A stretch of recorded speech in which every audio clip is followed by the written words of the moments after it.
The new league year for the National Football League is officially on the 11th, which is 6 days away.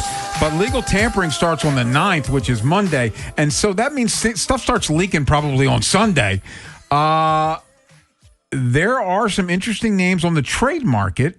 We saw DJ Moore get traded earlier today and Trent McDuffie yesterday, and I think more to come. But free agency, and this is not a banner crop of free agents, but when you look at who is out there free agent-wise, who is catching your eye?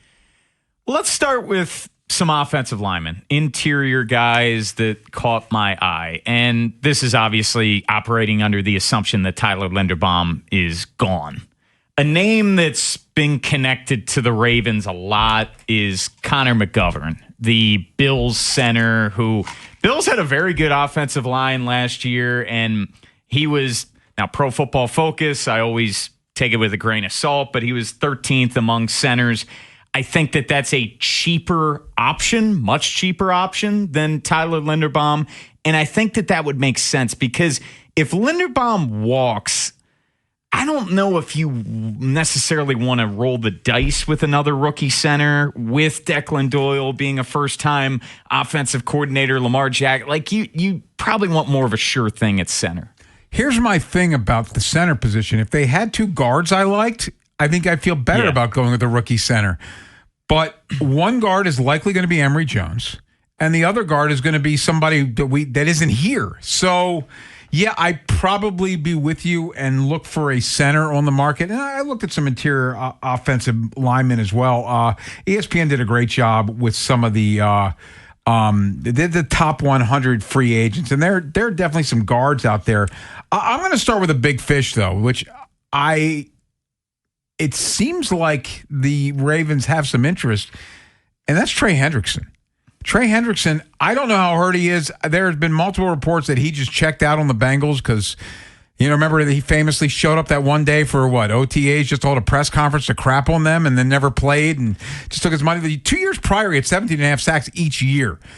I feel like the Ravens need to come out of this with a dude that they know can get to the quarterback, whether that be trading for Max Crosby or sign maybe a Jalen Phillips who isn't in that class but can get to the quarterback. Maybe a couple of middle guys like an Boye, a Khalil Mack, a Bradley Chubb, but they have to. And I think Eric knows this because they were so embarrassingly inept at getting to the quarterback last year. I think they have to come out of this with somebody. Well, that's why I keep saying that they need multiple maybe guys. Chaisson. Chaisson he made my list. He had 54 quarterback pressures last year. Boye is someone that you've been bringing up a lot, Ken.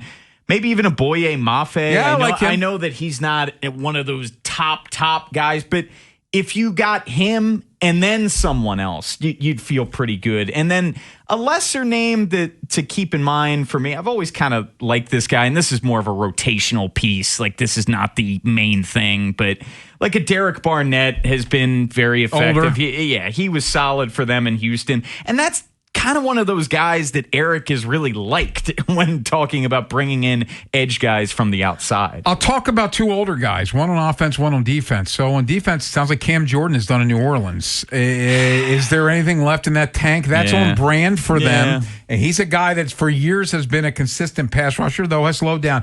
On offense, how about Mike Evans? I would love Mike Evans. I have a Mike Evans fetish. Going back to Texas A&M. Yeah, going back to him. I'll give you another old wide receiver that would fit the bill for the Ravens. Keenan Allen. Yeah. But either Evans, I think, is the better player at this point. And I also think probably like Lamar he hasn't had that big bodied guy. No. And Evans is one D-hop-ish. Yeah, D-hop. But Evans is that guy. Like, you throw him a 50-50 ball, he's coming. He was down. doing it last year when healthy. Yeah. Like, D-Hop was just, God bless him, and he might, he was really good for a long time, but he ain't that guy anymore, whereas Evans showed signs of still being that guy when healthy last year. Totally. And an older guy, he's already gotten paid. I don't think you'd have to break the bank for a Mike Evans at this stage of his career.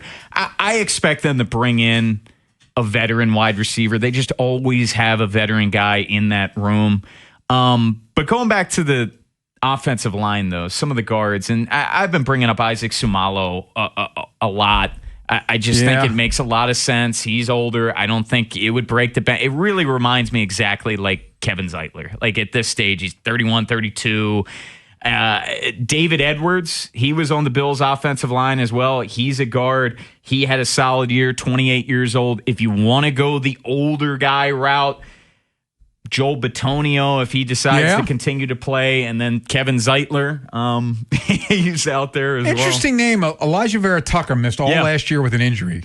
He was a good player for the Jets before that. I don't know what his market is, but again, they need guards. They do. They do. I fully expect them to sign at least one starter in terms of the offensive line in free agency. So we're assuming Linderbaum's gone. Emory Jones gets one of the spots. I think one of them at a minimum is a veteran. Maybe then you could roll with a day 1, day 2 pick at the other spot. It is fast, and we talked about it all last year because we knew it was building up to this, but this is a fascinating offseason for Eric DeCosta. And I think in a way, it kind of mirrors what's going on in Buffalo with Brandon Beane, because Brandon Beane, they fired the head coach, they kept the general manager. Now, Brandon Beane has reacted to it by making this DJ Moore trade today.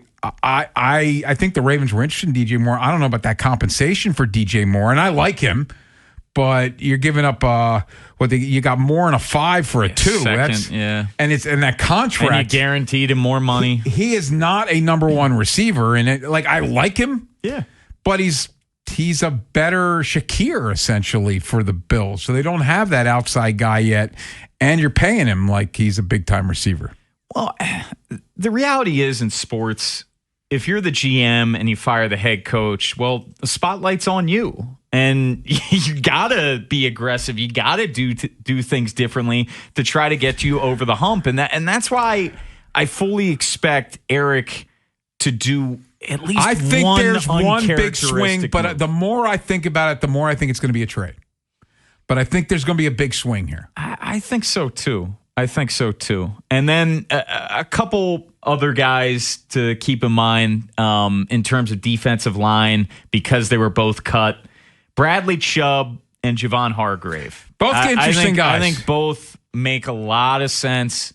This defensive line needs some work, even if Nnamdi Madubuike and no comes comp back. pick formula. No comp pick formula like because that. both of them were released. I think those two guys also make a lot of sense. Yeah, I had Seumalo on my list too. I went incredibly deep. Like I even threw guys like Joey Bosa and Stefon Diggs on the list. So I don't think either of them are likely. I don't know if they would touch Diggs with off the field. No.